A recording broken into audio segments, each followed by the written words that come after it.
On this episode of the Talking Bear Football Podcast, recorded September 13th, 2020, Jason, Steven, and Matt discuss the Bears' Week 3 loss to Cascade, preview this weekend's matchup with Wilton, and, of course, give our picks to click.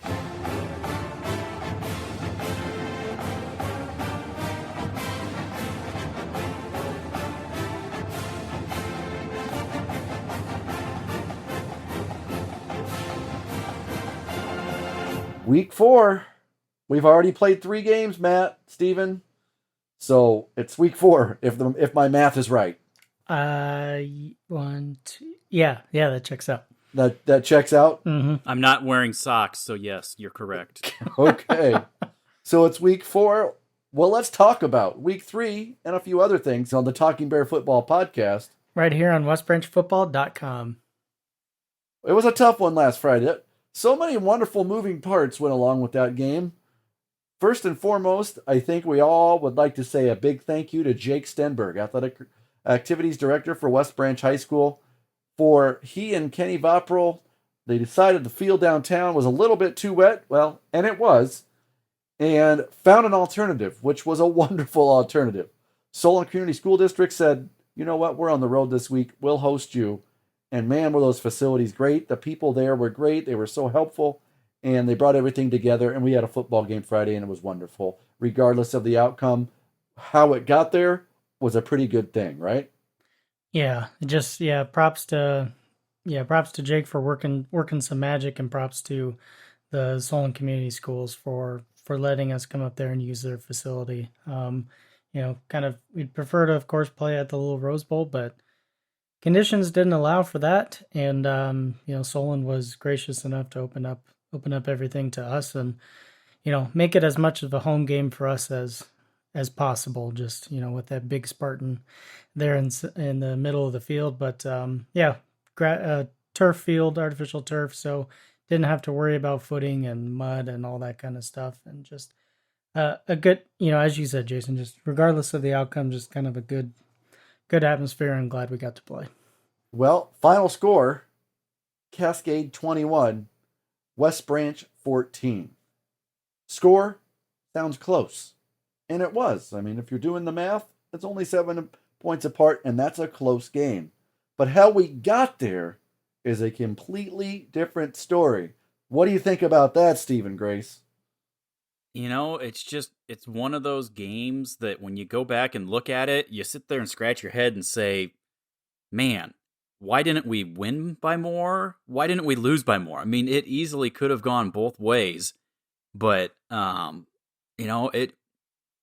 it was one of those where at the end of the night, it was exciting that we were making that comeback. It was just frustrating that we were there because, 4 different times, we even talked to Coach Hirschman at halftime. He's like, we just have to punch one of these in. We have to just score. And we had 2 missed field goals and an interception and a turnover on downs when we get inside the 20-yard line.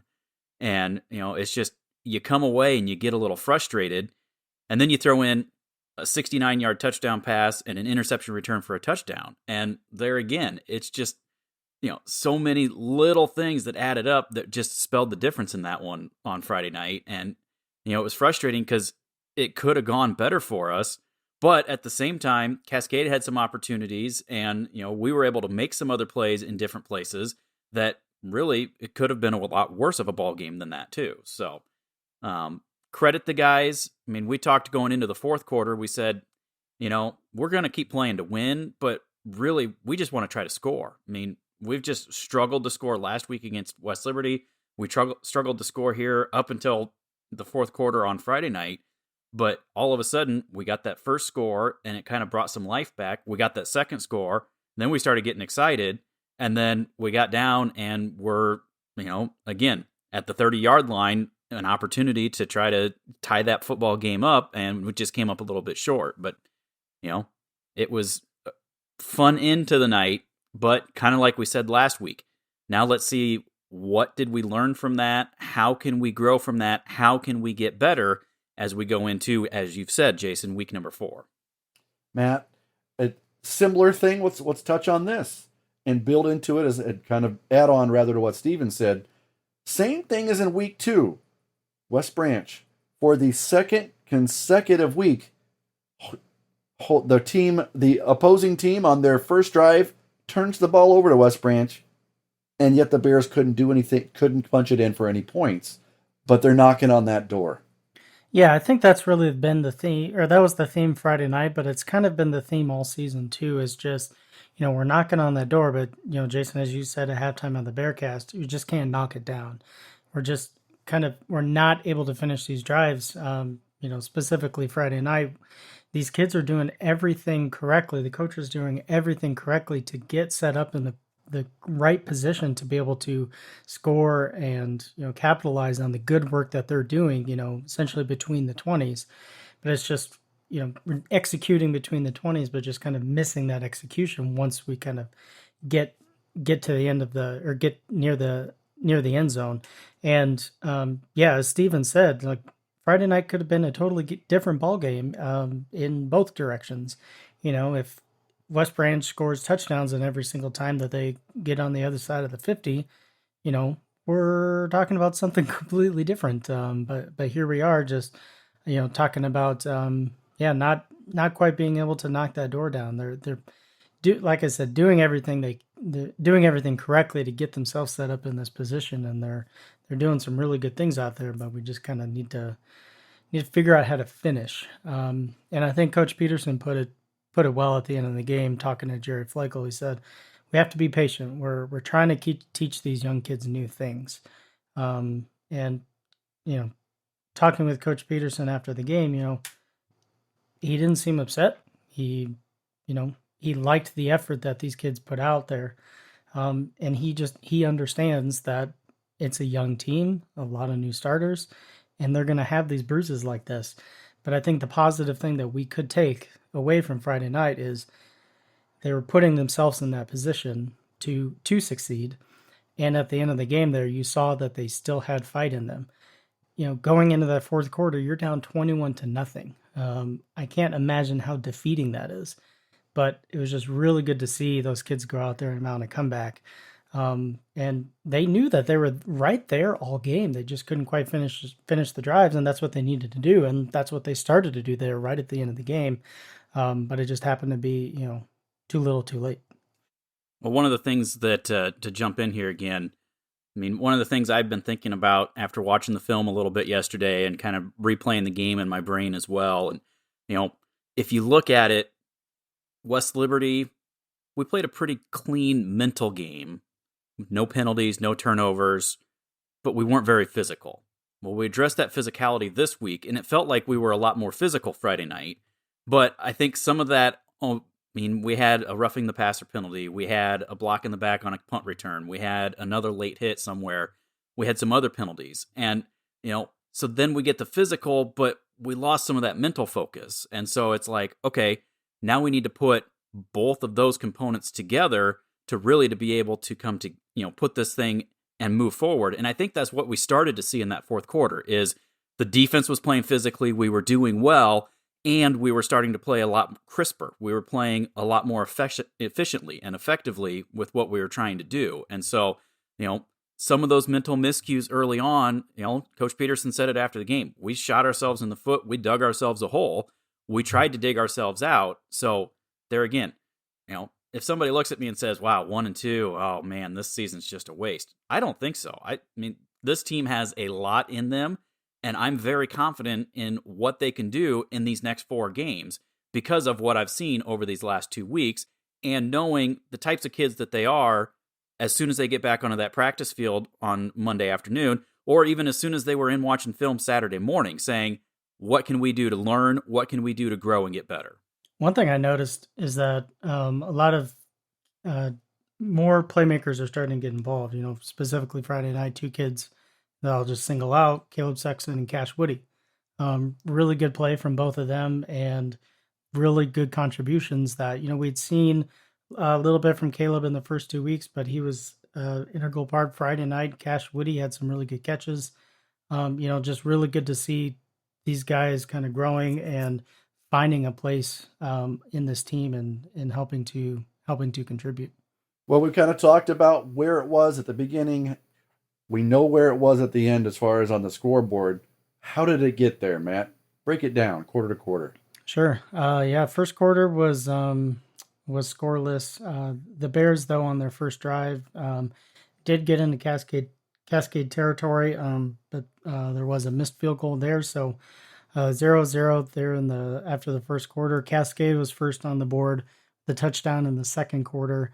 It was a 69 yard touchdown, and then the PAT was blocked by Jeff Bowie. 6-0 at half. Right before the half, though, another West Branch missed field goal. Third quarter, Cascade extends their lead to 13-0 on a pick six. In Cascade territory, Gavin Hirschman just throwing an out route, about 10-15 yard out route, I think it was, and defensive back from Cougar defensive back just read it perfectly, and took it in the end zone for a pick six. And then again, still in the third quarter, this is when Cascade got up 21-0. 7-yard rush to go up, 21-0. Fourth quarter is where the Bears started to try and mount a comeback. Gavin Hirschman hands the ball off to Andy Henson for a 10-yard gain for a touchdown. Andy Henson's first touchdown of the season. Cale Federland's extra point was good, so 21-7 at that point. Bears get the ball back again, get in the end zone again. Andy Henson gets in the end zone again, this time on a pass from Hirschman, and again 7 yards. A lot of repetition there. Cale Federland's PAT was good too. So 21-14. And Bears were having another drive right there at the end of the game, but couldn't quite finish it out. So that's how we ended up 21-14. And again, like I said at the beginning of this podcast, the journey of the drive, sometimes when you're in a car, you're like, oh, it's going to be a long drive, pretty boring. But then as you're getting closer, it gets more exciting and more exciting. That's kind of how I felt. I was kind of going on vacation with my family. The long drive to get there, this is not fun. But then when you're getting closer, you start to think about the things you want to do. Well, West Branch put themselves in a hole on Friday and dug itself out, gave itself an opportunity. And I guess, for lack of a better way of saying it, Stephen, when the situation was 21-0, that's about all you can ask for. Gave yourself an opportunity. And that's why I say, I mean, you got to be completely impressed, especially with a young team where it would have been very easy going into that fourth quarter to say, great job, guys. We're going to get back to the practice field. Let's just kind of mail it in and see where we're at. But they didn't. I mean, they said, hey, there's still 12 minutes on that clock. Let's see what we can do. And I mean, in all honesty, a lot of that came in the last 6 minutes. It was like 5.5 minutes left when we scored that first touchdown. And then, get the stop, get the ball back, score another touchdown, get the stop, get the ball back, and get awfully darn close to scoring again. So, and we even had that drive right before our first touchdown where we ended up getting intercepted in the end zone too. So, I mean, they were right there in that fourth quarter. They did everything they could to make it a game. Well, a few stats we can talk about, and then we will try to wrap this one up, this game, before we move on to the next one, Matt. A couple things I want to bring out. I always love those fun key stats that you're not thinking about. Those beyond the numbers. They're numbers, but you're not really thinking about them stats that may have been a key.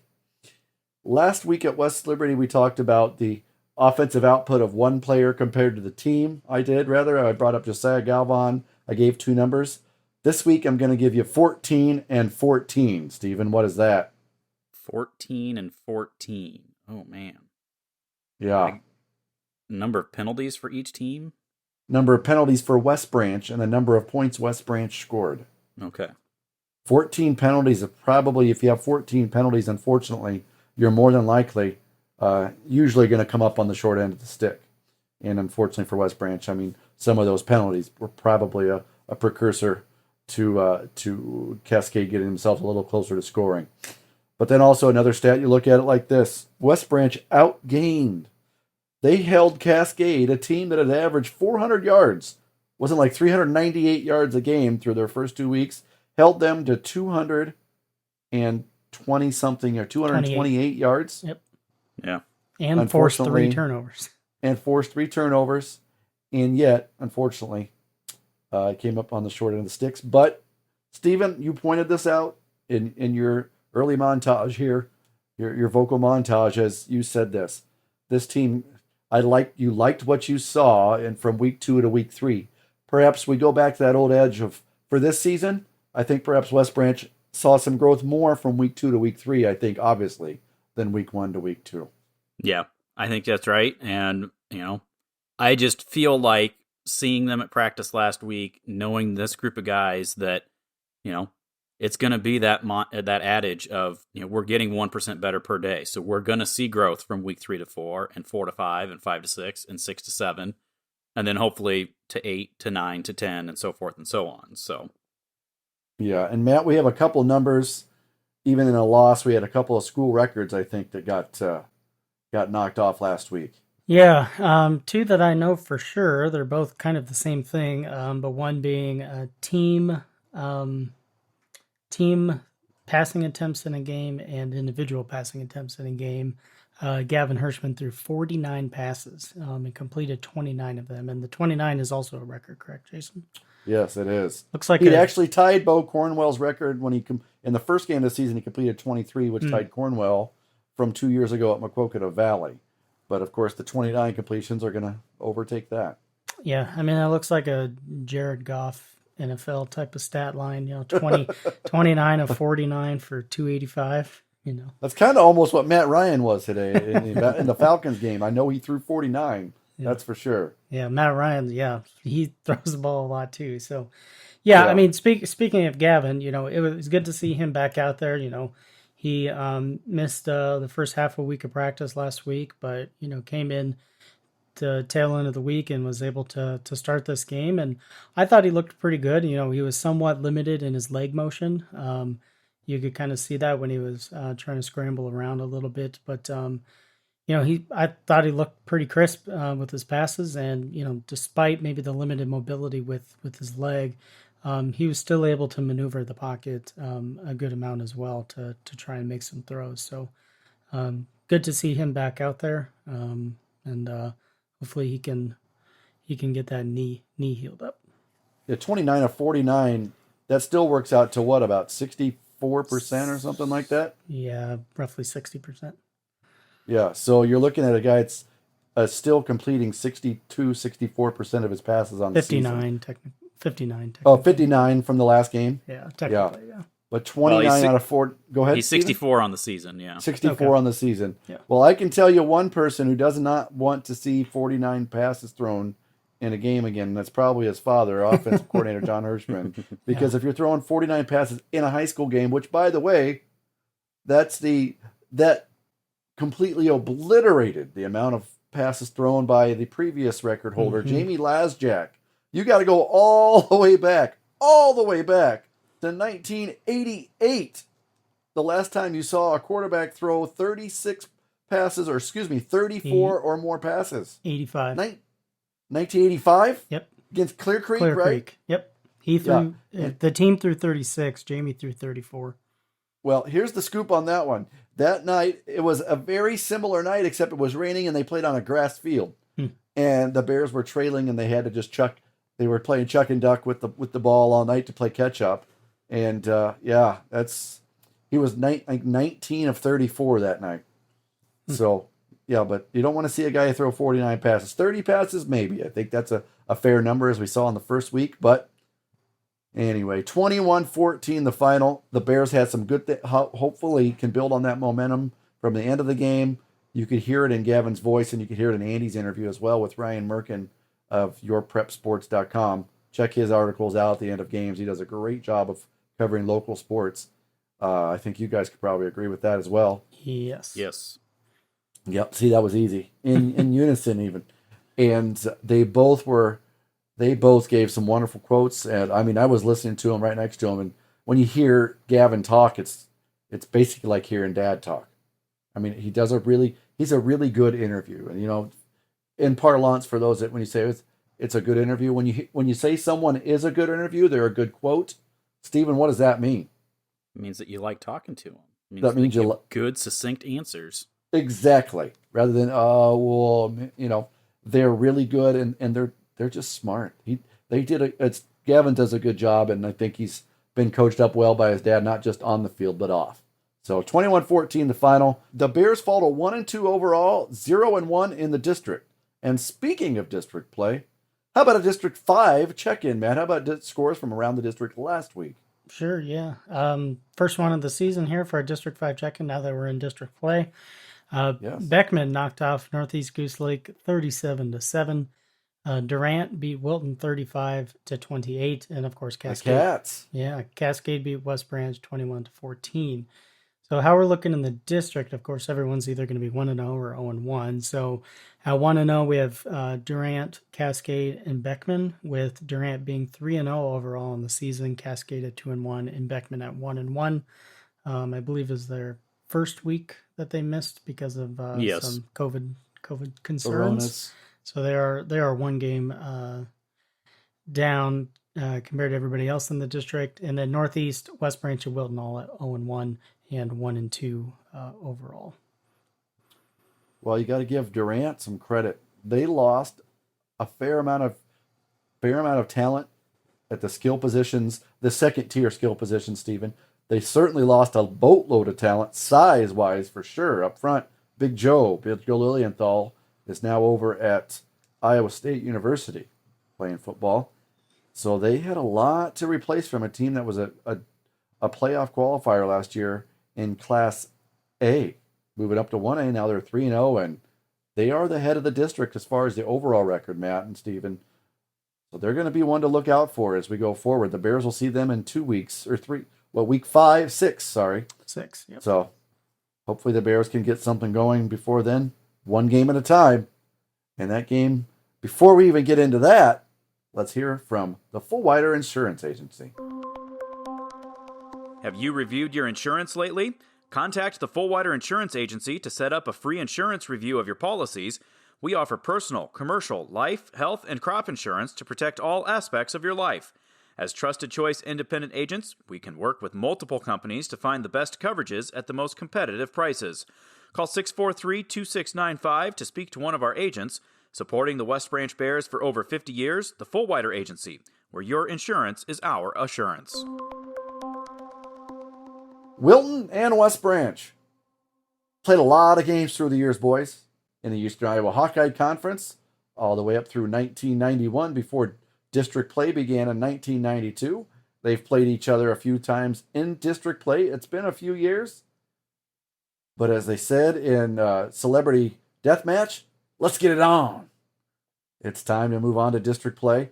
Both teams coming off a loss, as Matt just talked about. Durant beating Wilton 35-28. West Branch, of course, losing to Cascade 21-14.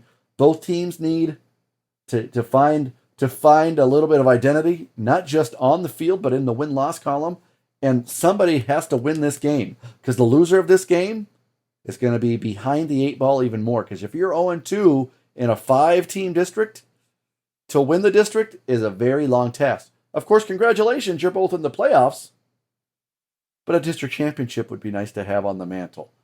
As we look into this game, when you think of Wilton, Stephen, I'll go to you first. What do you think of?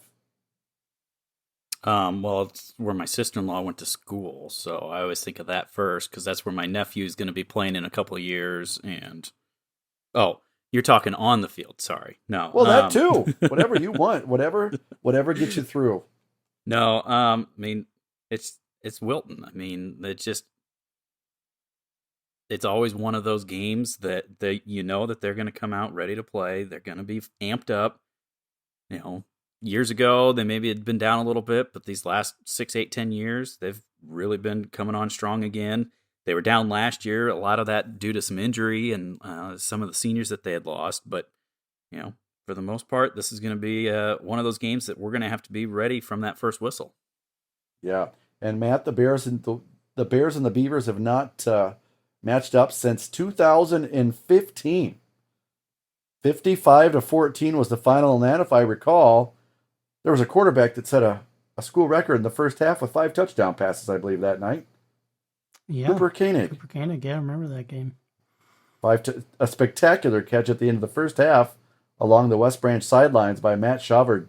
A nice juggling catch, got 1 foot in, touchdown at the end of the first half, 55-14 that final. But So through the years though, I want to go back to 1988 and I'll throw it to you. The Bears have had their way with Wilton, but recent history, they kind of traded punches through the district from 2012 to 2015. Yeah, I mean, the last two times we've played them, we put up, 50 something points, and they haven't allowed, or we haven't, West Branch defense hasn't allowed much, but it's not going to be the case this coming Friday. I mean, Wilton's got they're putting out a pretty decent team out there on the field, and a good majority of their production is going through I think it's Savell or Saville. Saville, yeah. Saville. Yeah, the Saville brothers. I assume they're brothers. I've seen pictures Identical of them together, twins, and even. they look exactly Yes. exactly alike. So I'm assuming they're brothers. Yeah, like I said, they're the majority of their production on offense. The quarterback Caleb throwing for over 400 yards this season, 3 touchdowns to 5 interceptions. But he can run the ball as well. He's also their leading rusher on the team with 4 touchdowns and almost 300 yards through just the first 3 games. So kind of that dual threat. He can throw it. I think he's just over 50% passing. So he can throw it, he can run it. He's a danger there too. And then his brother Colby, leading receiver on the team. So the main guy that he throws to, just like they've been doing, probably in the backyard since they were, as Coach Peterson likes to say, knee high to a grasshopper. Since they was youngins. Yes, youngins. But yeah, Colby, leading receiver on the team, has over 200 yards on just 15 receptions. So that's 14 yards of reception. So if once they connect, it's that's a first down and a half. And Colby too is also their punter and punt returner. So definitely need to watch out for those two kids. But another guy to watch out for, Gage Rosenkind, who's averaging 25 yards per kick return. And then just last week against Durant, had an 86-yard kickoff return for a touchdown. I believe it was right after Durant's first score of the game. So. Yeah, that game Right started off the with bat. first Weird. play from scrimmage was a 60-yard touchdown for Durant, Yes. and then Wilton returns the ensuing kickoff back 85 Mhm. yards or whatever it was for a touchdown. Yeah, So, it was a fun game to watch, to be honest with you. Yeah. So yeah, lot, at least on the kind of the skill position area, they've got some weapons we need to watch out for. speaking of the skill positions, Jason, 215, 280, 285, 215, 315. Yikes. You beat me to the punch on that. I'd say there's some some good beef. Eastern Iowa beef on that line. Yeah. And the thing that's impressive is sometimes you'll see guys like that. And it's like, yeah, but they're just kind of big bodies out there and they don't really move. No, based on the offense that they run, they are mobile. They can get around. They're not afraid to get out there and lead the charge on some of these. And so, something you got to be paying attention to because there's some big boys that are still somewhat athletic too. So Yeah. We talked about Caleb Savell, Matt. You talked about him running the ball. Last game against Durant, he was their leading rusher. 175 yards rushing from your quarterback. That's not something you're expecting, but man, that you'll take that every week if you can get it. You'll take half of that every week if you can get it. Yeah. I think there are 2 keys that I have to this game for West Branch if they want to win this. The first one being win the special teams battle. And it kind of plays into the defense aspect too for West Branch, but with what I'm about to say, they're going to kind of go together as you'll see. But Wilton has not kicked a single PAT this season. They have also not kicked a field goal. So when they score touchdowns, they're going for 2. And if they get across the 50, get into opponent territory, it's 4 down territory until they get to the end zone. So West Branch, specifically the defense, is going to have to really, at the goal line, if they allow Wilton to score at the goal line, only let them walk away with 6 points. Don't let them walk away with 8, because at the end of the night, that's going to add up. But if they get onto your side of the field, stop it there, because they're not going to kick it, and they're not going to stop until they get in the end zone or you take the ball from them. So that's going to be one key for West Branch there. The other one for West Branch on offense, in some of the film I've watched, Wilton they're very aggressive on defense, and that sometimes leads to some overcommitting from their guys from both in the backfield trying to tackle somebody in the backfield, or even in the secondary trying to pick off passes or undercut them or whatever it may be. So let them overcommit, but take advantage of it. West Branch is really going to have to take advantage of those two things and make Wilton execute perfectly, both on offense and on defense. And if you make them execute perfectly, it's going to be a tough game. But if you can catch them off guard, I think West Branch has a shot here. Steven? Matt sums it up pretty well, yeah. Yeah. Well, what are possibly some other things we can look at into this game that might be keys to the kingdom of victory? Well, like Matt said, they overcommit, and based on numbers that I've pulled from their first few games, they're giving up 276 yards per game on the ground. So, for a West Branch offense that has been struggling to move the ball on the ground, evidenced by Gavin throwing 49 times last week, this could be an opportunity for that offensive line to put some things together, for Andy Hinson to start to gain some confidence and hopefully move some things forward. And then I think the other key, though, is special teams. They had a kickoff return last week. A couple weeks ago, they had a punt return for a touchdown. So, sometimes if you don't have the kicking game, you got to rely on the return game. And so we're going to have to make sure that our coverage guys staying in your lanes, stay wrapped up, make sure that you're breaking down, and get those kickers to get some height so that those guys can get down there and make a play, so that you're not allowing them a shorter field to work with, to where it is easier for them to say, yeah, we are going to go for it, instead of maybe having to punt it away here. In the kicking game, one thing I noticed against Durant last week was they had three of their, 5 kickoffs, 6 kickoffs, something like that, were kind of pseudo onside, really short, kind of squib kick kind of looking things. And I don't know if some of that was because of the rain or if that's just by design. Well, yeah, that's what I was kind of wondering too, because I went back and looked at their games against Highland and Lisbon in week 1 and week 2, and they didn't do that at all. Well, no disrespect too, real quick, is we've played many games at Durant, and a lot of times they let that grass grow a little bit. Yep. And if it's wet and thick, the foot might get a little caught in the grass. You never know. Yeah. Yeah, it's kind of something strange I noticed. Even their first kickoff of the game, actually their first 2, I think it was, were, those weird kind of short squib, onside looking kind of kicks. And then they did it, once later in the game at Durant too. So something to potentially watch out for, with, I can't recall how they keep their field there in Wilton, but they do a good job. Yeah, I know they do, but I can't imagine we'll see that again. But just, kind of something to watch out for, just in case it is a strategy type thing.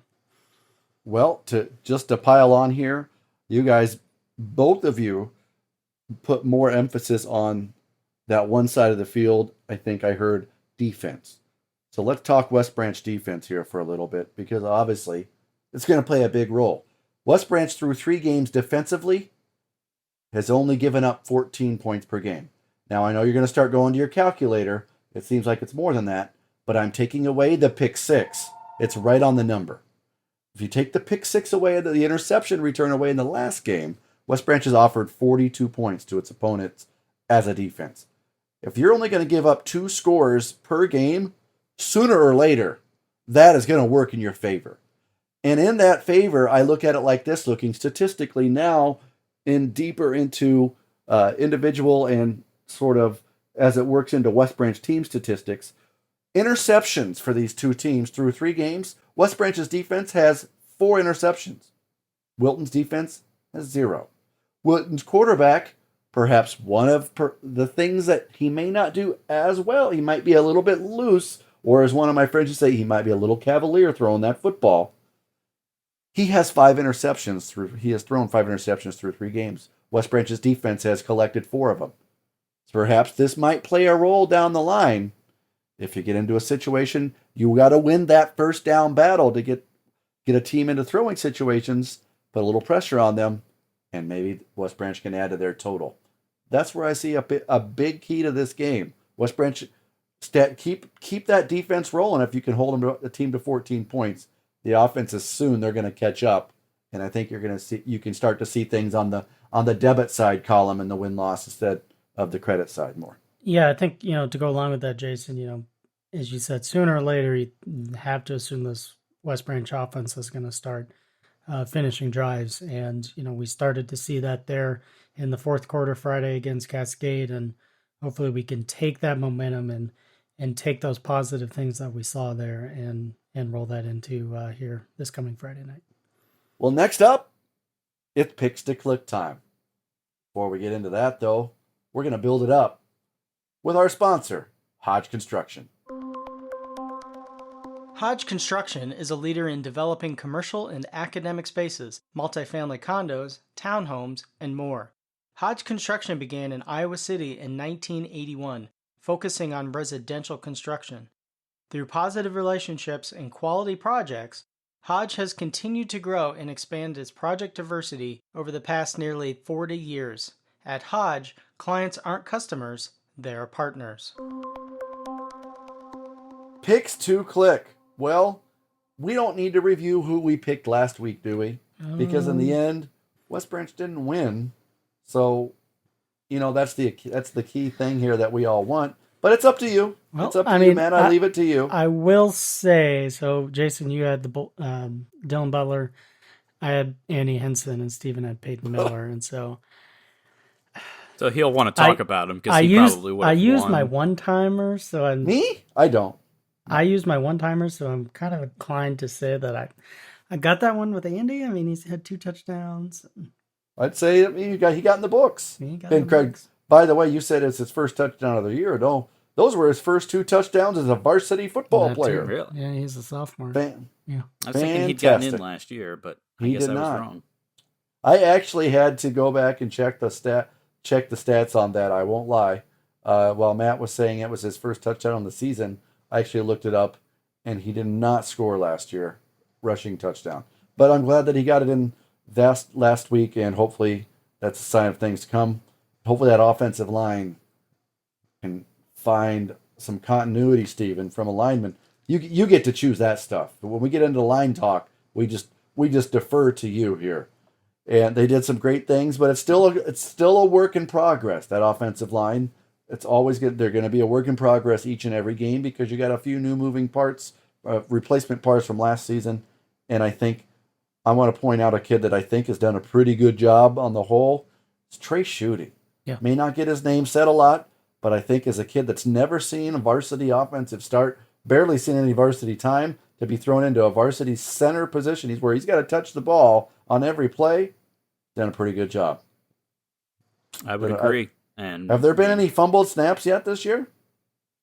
Now not there that will I be. can think of. Not that I can recall. That means the center's doing a pretty decent job. So is that your pick to click, Jason? Because you're last this week. Well, I'll give you my pick to click when we get there, Matt. You're first. Okay. All right. I just wanted to make sure you weren't jumping the gun. Nope, wouldn't do that. Okay. Nope. For the second week in a row, I'm taking a one-timer, and it's Cale Federland, and I think he's going to bounce back this week. Rough outing Friday up at that turf field with the rain and wind and all sorts of new and crazy conditions for Cale. He's not one to miss, and I think he's going to be pretty upset by that, and he's going to take that to heart, and he's going to bounce back this week. And if we get into field goal positions, I trust him 100%, 110% to nail it and do his job, and I think he's going to do that. And he's going to continue that trend of him being the leading tackler on defense. I think all 3 weeks so far he's been the leading tackler, so he's big integral part to this team, and I think he's gonna bounce back this Friday. What do you have last week? 14 tackles? Oh, something absurd like that. Yeah. Yeah, that's almost old school Ricky Fountain sort of thing, where Ricky and Johnny Ozendorf from West Liberty would get 20 to 30 every week. Yeah, he had 7.5 total. But 7.5. Okay. And a tackle for a loss too. All right. I think Steven's up next. Yes, he is. I am. I'm gonna go. Jeez, I could just. There's so many different ways. That's my problem because I like these guys so much. Well, there's just a lot of playmakers on this team, Yeah. I'm gonna use one of my one-timers. I'm gonna go with Gavin. Okay. Any color to that? Who's he? just got a good feeling. All right. You know who my pick to click is this week? Carver Belk. No, I don't need any background. I don't need any chatter on it. I'm just picking Carver Belk. I think he's going to find the end zone. And I think if there's an interception or two or more to be had out there, he's going to be the man for the job to get one of them. Carver Belk. You know, I don't want to close this. I don't want to finish our podcast without bringing a name up. Matt, we were talking a little bit earlier about the historical matchup and how the Bears had won the last two games in 2015 and 2014. If you go back a few years before that, at the Little Rose Bowl, a regular season opponent rushing record, yardage, 296 yards. A young running back had, actually he was a senior, for the Wilton Beavers, 296 yards at the Little Rose Bowl in a Wilton victory on the road that year. The only person to ever have more rushing yards than West Branch, at the Little Rose Bowl against West Branch, obviously, would be who? Eric Grunder. Well, Eric Grunder was the man I'm talking about with the 296. Trent Who had Johnson. More than that? Trent Johnson had what? Right. 355. Dyke, New Hartford. Dyke, New Hartford. I've kept that game out of my memory.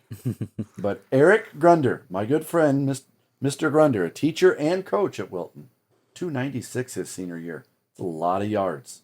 His father, my dentist, Dr. Grunder, was the statistician that night. So I'm wondering if there's a little doctoring. Now, I can tell you right now, from being at that game, there was no doctoring. It was legit. Grunder was a legitimate athlete. He's a good guy. Look forward to seeing him Friday, but I'm not looking as forward to seeing him as I am to seeing all these people out there. Perhaps they can't make it to the game on Friday and they want to follow along. They want to follow on the social medias. All those platforms, Stephen, what are they? Twitter.com is at WB Bears Football. The Gram, Instagram. All for the gram. They love the gram. At WB Bears Football. Facebook, just type in West Branch Football. You can find it there. Lots of great pictures and videos and links and everything else. Follow us on our YouTube channel. Look for our highlights there. Of course, just go to the westbranchfootball.com website. There's some good information available there. And if you're listening, maybe for the first time, and you say, these guys really aren't that bad. Well, sorry that we got you fooled somehow, but if you want to listen to us again, you can subscribe. Listen in with Apple Podcasts, Spotify, whichever one it is that Matt listens to this week, because I can never keep him straight because he knows all this other technology stuff. But click like, subscribe, follow. Matt usually puts show notes out there because he understands more. I can turn the computer on and hit record and make sure my microphone's plugged in. He does the rest, makes us sound even better than we think we sound, and you can listen to us every week. So there you go. And all those platforms and all those possibilities and all the information that we have on westbranchfootball.com would not be possible, Matt, with generous gifts from our sponsors. And those would be... The Talking Bear Football Podcast for the 2020 season is presented by Barnhart's Custom Services, Cornerstone Real Estate Consultants, Corridor Drywall, EMS Detergent Services, Fidelity Bank and Trust, the Fullwider Insurance Agency, Hodge Construction, the Hoover Presidential Foundation, Liberty Communications, Main Street Suites, Marcy Willier with Urban Acres Real Estate, Touched by Power, and the West Branch Times. Coming off a pair of losses, I'm not going to give you any historical information on this because I got a good feeling about Friday night. That's no disrespect to a great guy, nice guy, Coach Ryan Hetzler, who was on Coach Peterson's Shrine Bowl staff a couple years ago when Coach Peterson was the head coach of the Iowa Shrine Bowl. Coach Hetzler was one of the first guys he called to be on his staff. Nice young guy, one of the good young coaches in the game, in the sport in Eastern Iowa and all over the state. Ryan Hetzler got some good things going at Wilton. But I got a good feeling that we aren't going to have to talk about, 2 in a row is just back-to-back. 3 in a row, that'd be a streak. Let's just hope we get to 2-2. And let's hope that comes next Friday at Wilton. And we're going to get to review all that, all the fun, all that was, all that is, all that will be next episode of the Talking Bear Football Podcast. Right here on westbranch.football. Take everyone.care.